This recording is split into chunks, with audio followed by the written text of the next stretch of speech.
Zakat hebat, wakaf keren. Assalamualaikum sahabat siswa.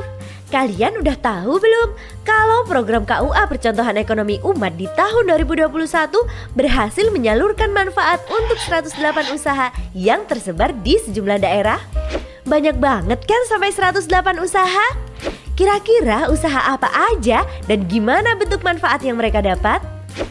Sebelumnya kalian perlu tahu dulu kalau program KUA Percontohan Ekonomi Umat ini berjalan di 11 KUA yang tersebar di Pulau Sumatera, Jawa, Kalimantan, dan Sulawesi. Di Sumatera, program KUA Percontohan Ekonomi Umat berlangsung di KUA Matangkuli, KUA Gunung Tawar, KUA Sematang Borang, dan KUA Gunung Sugi. Di Pulau Jawa, praktik KUA Percontohan Ekonomi Umat ada di KUA Durensawit, KUA Ciawi Gebang, KUA Banjarnegara, KUA Sewon, dan KUA Sidoarjo.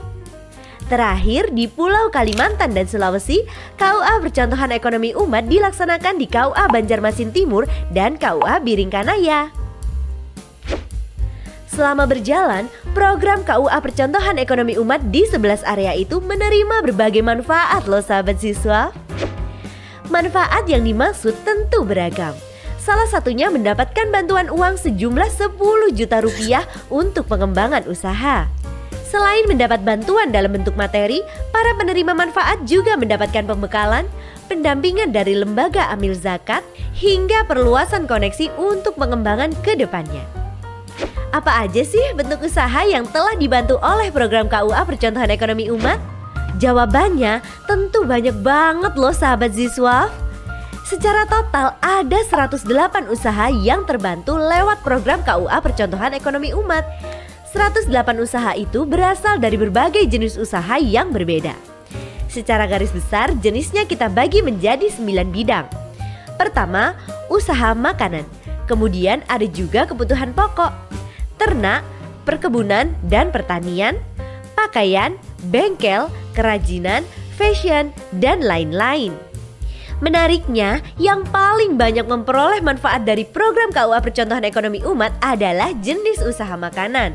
Detailnya ada sekitar 35,18% atau sebanyak 38 usaha yang bergerak di bidang makanan. Di antaranya menjalankan usaha makanan ringan, aneka macam kue, dan produksi roti.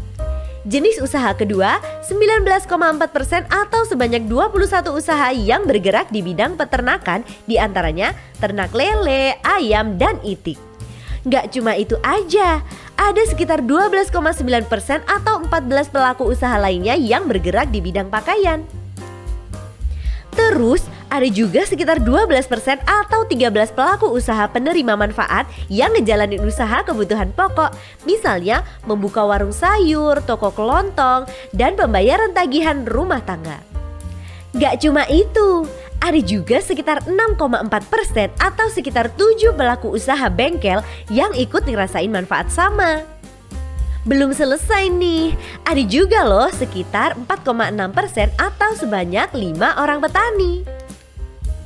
KUA Percontohan Ekonomi Umat juga kasih manfaat sama buat para pelaku usaha di bidang kerajinan loh. Ada 2 orang atau sekitar 1,8% pelaku usaha yang menerima manfaat penyuluhan. Bahkan, manfaat yang sama juga didapatkan sama mereka yang jalani usaha di bidang fashion.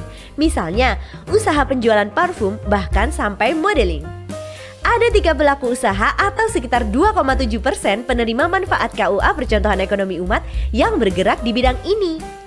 Terakhir, ada sekitar 4,6% atau sebanyak 5 pelaku usaha jenis usaha lain yang menerima manfaat sama. Apa saja jenis usahanya? Beragam. Jasa ekspedisi, jasa dekorasi, dan pembuatan lemari. Banyak banget kan? Gak nyangka ya sahabat siswa, ternyata program dari KUA Percontohan Ekonomi Umat ini bisa menjangkau berbagai jenis usaha. Nah, itu dia detail manfaat yang sudah tersalurkan dari program KUA Percontohan Ekonomi Umat di sepanjang tahun 2021. Ada di antara kalian yang KUA daerahnya jadi lokasi program percontohan juga nggak nih? Semoga program KUA Percontohan Ekonomi Umat ini bisa bermanfaat bagi para penerima manfaat dan umat di sekitarnya ya. Sahabat Ziswaf, jangan lupa pantau terus YouTube Literasi Zakat Wakaf kalau kalian penasaran sama informasi yang berkaitan seputar zakat dan wakaf ya. Oke, semoga bermanfaat. Terima kasih dan wassalamualaikum warahmatullahi wabarakatuh. Zakat hebat, wakaf keren.